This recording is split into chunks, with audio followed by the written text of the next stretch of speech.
destruction that threatens peace in our streets and the safety of our fellow American citizens and the safety of our brave law enforcement officers. Yet some Democrats and some in the media continue to ignore reality. As Portland's Democrat Mayor Ted Wheeler tweeted, quote, "What I saw last night was powerful in many ways. I listened, heard, and stood with the protesters, and I saw what it means when the federal government unleashes paramilitary forces against its own people." That was a quote from the Democrat mayor, who quite literally stood in the middle of a riot as violent protesters attacked a federal building. That is appalling, and Mayor Wheeler's clearly failing at his duty to protect his streets and his city there in Portland. The federal government has a sworn duty to uphold the laws of the United States. Through field offices and federal facilities across the country, these agents protect and serve the American people.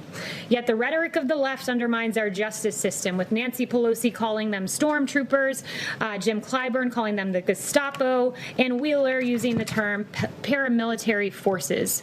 Under President Trump, violent crime rates in America finally began to fall.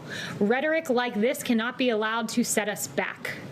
Augmenting the Federal Protective Service, guarding federal property in Portland, our brave officers have since augmenting them, I should say, our brave officers have faced all of these various things, like rioters barricading officers inside the Hatfield Federal Courthouse, trapping officers inside.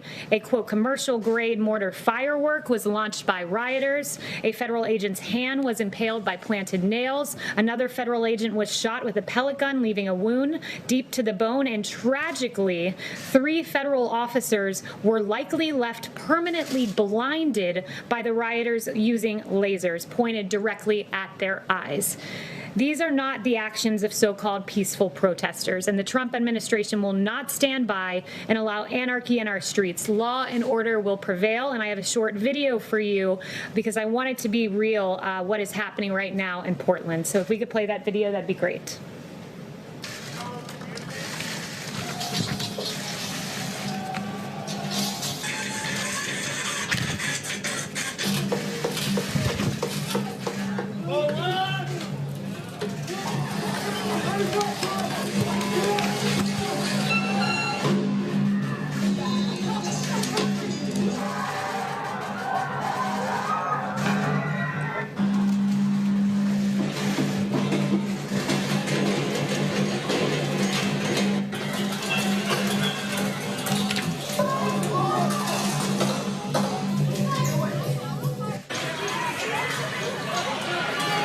I hope someone kills your whole family. That wasn't me, Holly.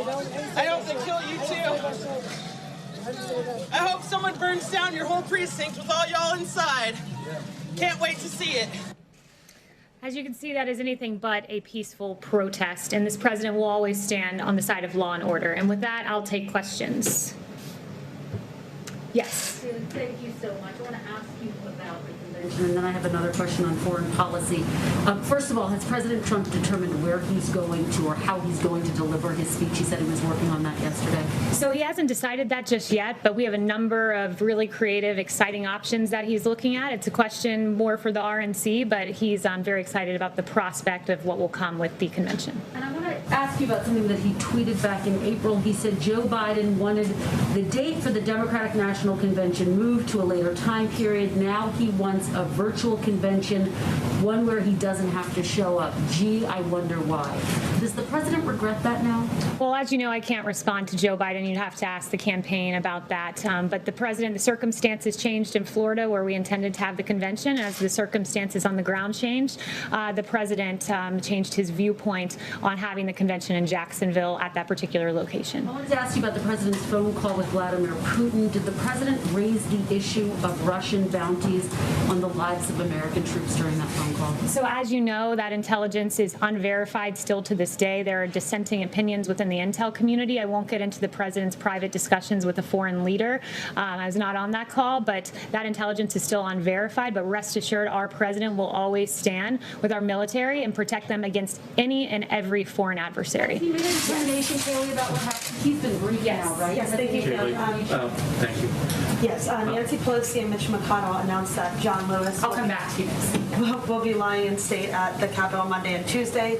Does the president plan to go to the Capitol to visit John Lewis on one of those days? I have no announcements about the president's upcoming plans, but John Lewis was a civil rights icon. We lowered the flag at the White House here to signify that. So I have no future announcements of the president's plans other than to make that one note. Yes. Thank you, Kayleigh. So the Senate has approved overwhelmingly a bill that would require the renaming of bases that are named after Confederate leaders. How is it that Senator Inhofe assured the president he was going to be able to remove that from legislation that has passed both chambers of Congress? Yeah, I'll leave that to Senator Inhofe as to how that works legislatively speaking, but the president was assured by Senator Inhofe that that would be changing and that Republicans stood with the president on this and stood with the rest of America. 56%, according to an ABC Ipsos poll, are opposed to the changing of the U.S. base name. Kevin. Kayleigh, thanks. Two quick questions. I think you probably hear this often. When can Americans expect some money in their pockets by way of stimulus? What's the president's plan to get that money to them as quickly as possible? And just a question about COVID reporting. Is the White House at all concerned about inaccuracies or inconsistencies with respect to COVID death reporting? So first, let me note, when we look at numbers, we want the most accurate reporting. And I went through last week the CDC numbers. We want to make sure hospitals are truly reporting all the information they're getting. One of the systems of data gathering, only 81% of hospitals were reporting into. Another HHS system was getting a more full picture of what we're seeing in hospitals. So we want to ensure all of our information is accurate. And we trust the numbers that we're getting from HHS and CDC. And with regard to phase 4, those negotiations are ongoing. These are long and extended negotiations, but we feel that it's very important from the White House to address unemployment insurance in particular, and also money for schools and ensuring that the money for schools enables students to make school choices like actually going to a physically open school. So right now that's where the discussions lie at the moment. One more quick one very quickly. Drug pricing is so critical to America's seniors. Often you hear terrible stories, frankly, about people having to ration drugs because of the incredible cost. What exactly practically can the American public expect the president to do to lower the cost of prescription drugs? That's a great question. The president today at 3 p.m. will be talking about drug pricing, and he'll be announcing some actions he's taking on that front. So I'll leave it to him to announce those future actions. But in 2018, he released a landmark blueprint to lower prescription drug prices. It's an issue he's been very passionate about, which is why he signed legislation ending the gag clauses that stop pharmacists from informing patients about lower drug prices, and average basic premiums for Medicare Part D prescription drug plans have actually fallen by 13.5% since 2017. So he's done a lot already, but more to come this afternoon, actually. Caitlin. I have two questions for you. This morning, Dr. Burke said that it is still an open question how rapidly children under 10 can actually spread COVID-19. But the other day, the president said they don't bring it home very easily and they don't transmit very easily. So shouldn't we figure out which one of those it is before kids go back to school? So let me give you two answers to this. First, I would point you to CDC guidelines that said based on current data, the rate of infection among younger school children and from students to teachers has been low, especially if proper precautions are followed. There have also been few reports of children being the primary source of COVID-19 transmission among family members. That's where the data currently stands. But that being said, even if there is transmission and later studies come out, let's say, we believe that students should be going back to school because the effect on a child, we know scientifically, they are not affected in the same way as an adult. Again, I'd point you to CDC guidelines on this that says the best available evidence indicates if children become infected, they are far less likely to suffer severe symptoms. Death rates among school-age children are much lower than among adults and far lower than during the H1N1 pandemic, for instance, when schools remained open. Yeah, and Dr. Burks noted that today unless kids have an underlying condition, but she said they do not know how rapidly they can spread it still if they're under 10, and that's one of the president's top advisors. So on the transmission point, I point you again to the CDC, but I would also say that it is our firm belief that our schools are essential places of business, if you will, that our teachers are essential personnel. You all here are considered essential workers packers, which is why you were coming into the briefing room every day during the pandemic. Our meat packers were meat packing because they were essential workers. Our doctors were out there treating because they're essential workers, and we believe our teachers are essential. Particularly, I pour over the data on schools often, and the one thing that really stuck out to me, I read through the entirety of the CDC guidelines, was that I talk about child abuse often, and 1 in 5 cases being reported in schools. Well, the CDC guidelines went on to say there has not just been a sharp decline in reports of suspected maltreatment, but tragically a notable increase in evidence of child abuse when children are seen for services during the pandemic. For example, in Washington, D.C., Child and Family Services Agency recorded a 62% decrease in child abuse reporting calls between mid-March and April compared to the same time period in 2019, but saw more severe presentation of child abuse cases in emergency rooms. That's a tragedy, and our schools must reopen. Okay, my question was about transition rates, but anyway, my second question is also on the president's call with the Russian president yesterday. Today, the nation's top counterintelligence official said that Russia is one of 3 countries that is actively working to interfere in our election. Did the president bring up election interference on the call with the Russian president yesterday? Again, I wasn't on the call, but the president, I was not on the call. The president has taken more actions for election security than his predecessor, who gave a stand-down order when he learned about election interference. Susan Rice gave that stand-down order. Obama's intel chief even confirmed that stand-down order was given. By contrast, we've given a ton of funding to election security. We take our election seriously, and we believe in election integrity. My question is, did President Trump bring it up on the call? Justin, I was not on the call, Caitlin. Stop filibustering. Justin, let your colleagues ask questions. Justin, okay, Justin no longer has a question. Anyone else? Kayleigh, Okay. around 20 million Americans are receiving expanded uninsurance benefits, and some are going to receive the last of those checks tomorrow. Have Senate Republicans in the White House settled on a plan yet to extend UI? If so, can you explain what that plan is? And if not, did you wait too long to try to sort this out? Those discussions are still ongoing, and I'm not going to get in the middle of the negotiation, other than to say, when I answered Kevin's question up here, I said that our priority right now is we feel it's very important to address extending those unemployment insurances, and how that looks, I'll leave it to them, but that is, unemployment insurance is a top priority for us right now. China ordered the closing of one of our diplomatic facilities there in retaliation for what happened in Texas. We haven't really heard from the White House. If you could spell out specifically why you guys decided to close the Houston facility. I know that there's obviously broad complaints that you've raised for weeks with China, but why Houston specifically? And secondly, if you had a reaction to the steps China took.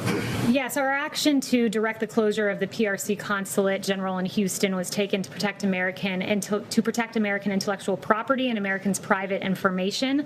For years, the CCP has undertaken a whole of society effort to steal American technology and intellectual property for commercial gain, and many of those activities are directed from PRC diplomatic facilities, and we urge the CCP to cease these malign actions rather than engage in tit-for-tat retaliation. So that's where we stand on that. Jeff. Now, Kayleigh, the president's tone on the virus this week seems to have changed. He's advocated a few different times for Americans to wear masks. He said that the virus the pandemic would get worse before it gets better. He canceled most of the convention, or certainly the Florida part, yesterday. All of these things were bad 2 months ago, even longer than that, and the science on masking has been clear for several months. What changed this week? Why did his tone change? There has been no change. The president said on March 31st, before there was even a recommended but not required guidance given by the CDC on mask wearing, the president already said, if you want to wear a mask, wear a mask. It doesn't harm anyone. And that was when our scientists some of them were saying, don't wear masks. So the president has been consistent on this. He wore a mask back at the Ford facility. He carries around in his pocket. He showed it to you multiple times. He hasn't changed. In fact, and just speaking on COVID generally, the way I've heard him talk privately in the Oval Office is the way he's talking out here. The only thing that changed is the president taking dozens and dozens and dozens of your questions each and every day, because he felt the best way to get information to the American people was for him to be out here answering your questions and providing this directly. The other part of the question, though, wasn't just about masking, although I would argue that if you look back and see when he called it politically correct, for example, that wasn't exactly agreeing with the science of wearing masks. But setting that aside, No, but let's not set that aside, because in that incident when he used the words politically correct, it was in reference, I believe you were asking him a question, was it? And right, and you were standing outside and you'd been tested and you were wearing a mask and he couldn't hear your question, so he asked for you momentarily to pull down the mask. So that was the specific context, and context does matter here. Okay, well, I didn't need to engage on that, but I was standing around other reporters and using the same mic that other people were using. That's why I left my mask on. Right, well, he could not hear your question. He asked for you temporarily to pull it down. Everyone in the press pool's tested, so scientifically you are not in a compromising position, but he hasn't changed his tone. But this president, the reason he wants to bring back these briefings is to get information out there. Like, we've done 52.9 million tests nationwide, 187 emergency use authorizations,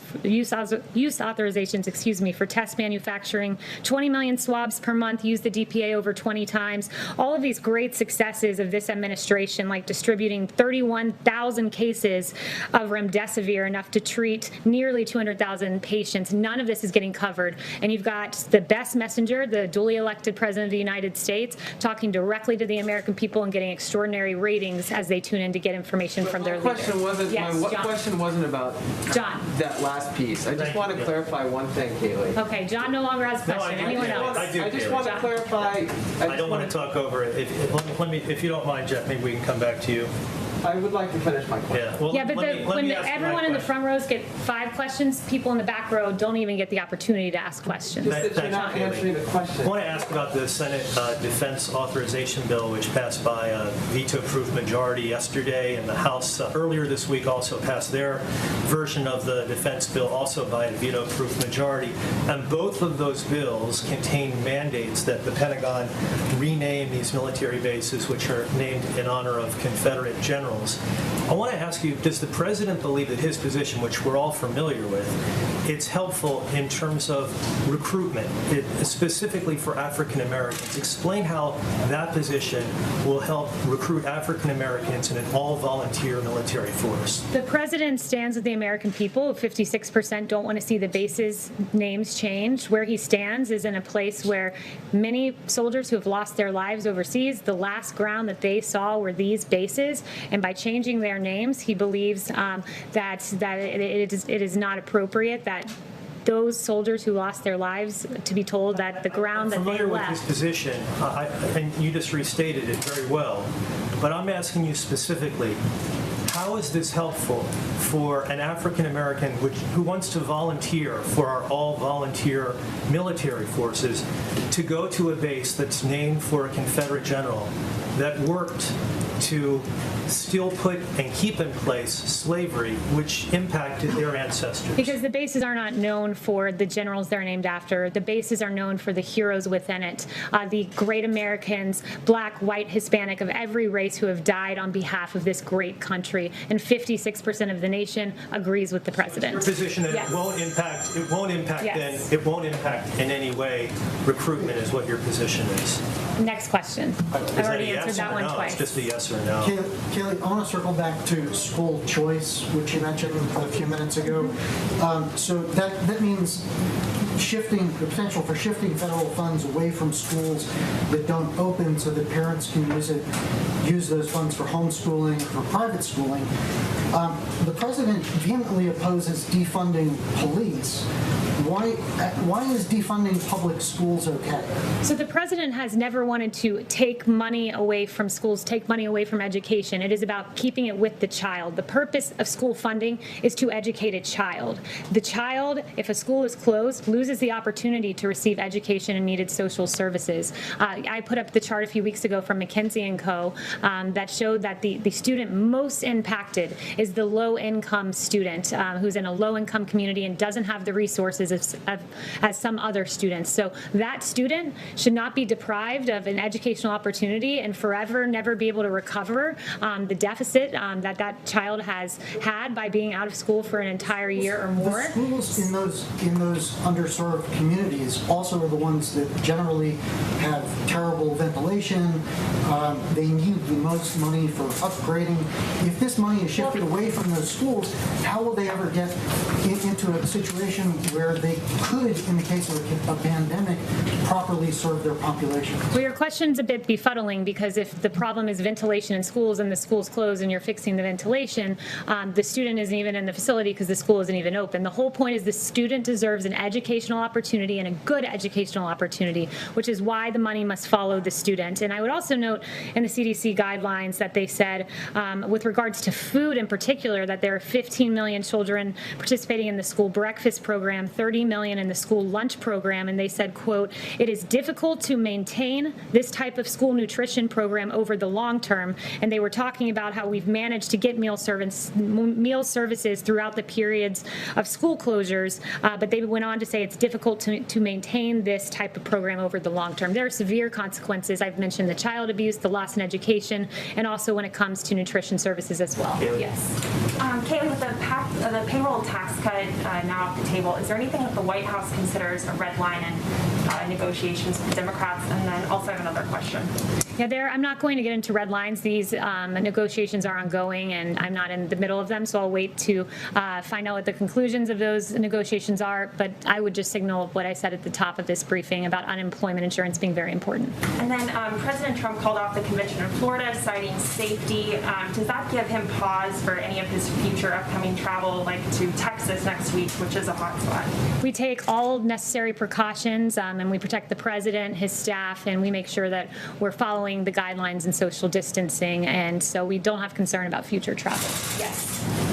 The accusations that China is stealing intellectual property are not new, but why came this order to shut down the consulate in Houston now, roughly 100 days before the election? I'm not going to give any further information about our intelligence from the briefing podium, other than to note what I told Justin earlier on that particular matter. Yes. Thank you, Kayleigh. On the question of reopening schools, yesterday, just minutes after the president announced that he was going to cancel the Republican convention events in Jacksonville, he also made the case again for reopening schools. So why is it not safe to hold a Republican convention, but it is safe to reopen schools? Yeah, the schools are a different situation when you have children who, as the CDC guidelines clearly note, are not affected in the same way as adults. We can make certain arrangements like social distancing in schools and follow the CDC guidelines that have been laid out, and they're the best world guidelines I referenced. We can get our schools up to the best place we can get them in, especially if we're given additional school funding, the $105 billion that was mentioned that we are keen to see in a phase 4. So it's a different scenario when you have packed adults in the room versus these students that we can make precautions and take measures to protect. Yes. Thank you, Kayleigh. I have a question about COVID, but first I want to ask about the use of federal officers. Does the president believe he has the power to send DHS agents and officers anywhere in the country that he wants to? The president believes that his authority is with regard to DHS, which is distinct from DOJ. There's Operation Legend, which is primarily led by DOJ, and that's just providing extra FBI and ATF and DEA agents to already existing places. It's just surging extra personnel in places that are out of control, like Chicago, for instance. Separate and distinct from Portland, which is DHS, and his power pertains to 40 U.S. Code 1315. I read that statute for you in the last briefing, so I won't bore you with reading it again, but that's with protecting federal property. So those are the two lanes that we've acted on and look at. For those DHS, those officers and agents, does he believe he has the power to send them anywhere he wants? He believes they're there to protect federal property, so I'll leave it to you to determine where's federal property. And just to follow up on that, I mean, has the president reminded those federal agents and officers that their constitutional obligation to not violate search and seizure rights, to not take people into custody without probable cause? Well, Chad Wolf is leading this operation over at DHS, and he has made clear that his officers are acting within the bounds of the law. Of course, we encourage everyone to act within the bounds of the law and the Constitution. The president said he loves the Constitution. We haven't heard him speak about that particular part of the Constitution in this context. President Trump has repeatedly said that he wouldn't watch sports or support sports if players continue to kneel. So why has he agreed to throw out the first pitch at the Yankees game next month, considering that baseball players not at last night's games? Yeah, I'll leave it to him as to address the Yankees game. He's very excited to throw out the first pitch, and I was not a part of the discussions as to how that's going to work in terms of the first pitch. pitch. I've learned about it when you guys did, and he's very excited to throw it out. Yes. Thank you, Kayleigh. 2 questions. We understand that the governor of Florida is on campus today. Can you confirm and can you talk about that visit? Will he be meeting with the president? Yes, Governor DeSantis is here. He's here to be a part of the drug pricing event, but he will be talking and meeting with the president further to discuss COVID and other matters. Okay, will they be discussing the convention? I had 2 questions, if I may ask the second one. This is why I like to save time for you guys in the back. I appreciate it. So often get to. Yeah. Yes.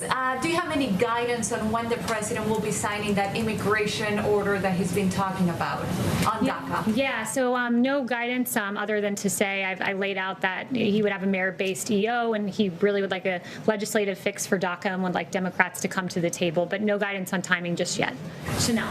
Thank you, Kayleigh. On federal law enforcement efforts, namely Operation Legend, we're talking about funding for a lot of these programs. Anytime we're talking about federal anything, we should be talking about the money behind it. So with Operation Legend, it appears to be filling a law and order void in majority Democrat cities. So given this fact, in terms of the funding, would the citizen of, say, Springfield, Missouri be called to pay for the security and the federal protections of the incompetence of Chicago, Illinois? Is that something that has been discussed as far as funding for Operation Legend? I'm not aware of that being discussed in particular. I think where the president's head is at right now is, you look across the country and it is Democrat streets where you're seeing a lot of this lawlessness. In Minneapolis, murders have spiked 94%. Philadelphia, murders have spiked 27% over a year ago. New York City, 277% increase in shootings over a year ago. Chicago, the most egregious, 414 people killed, 50% increase over a year ago. We saw under President Obama, violent crime started to tick up, started to come down under this president. He restored law and order. And then this defund the police movement has been an absolute travesty. And it's why you have 67% of Black Americans who worry that the criticism of police will cause police to pull back. So this president is looking at this in a saving lives lens. I want to save lives. I'll put federal money in, as he did. Financial assistance was announced with AG Barr, and also additional manpower. He's very keen on seeing the violence in our streets end. He wants to protect the people of this country when derelict Democrat mayors and governors do not. And he's also appalled by cancel culture, and cancel culture specifically as it pertains to cops. We saw a few weeks ago that Paw Patrol, a cartoon show about cops, was canceled. The show Cops was canceled. Live PD was canceled. Lego halted the sales of their Lego City police station. It's really unfortunate because I stand with, and the president stands with, the 63% of Americans who think police officers are one of the most important jobs in this country. That's 63%. And with that, Caroline Levitt, one of our great assistant press secretaries, today went to great pains to make contact with the Southold Police Department in Suffolk County. We saw a very touching video that we loved, and she got the approval of the police department and the parent to show this video because I think this is emblematic of where America stands with regard to our police. So if you wouldn't mind playing that video, that'd be great.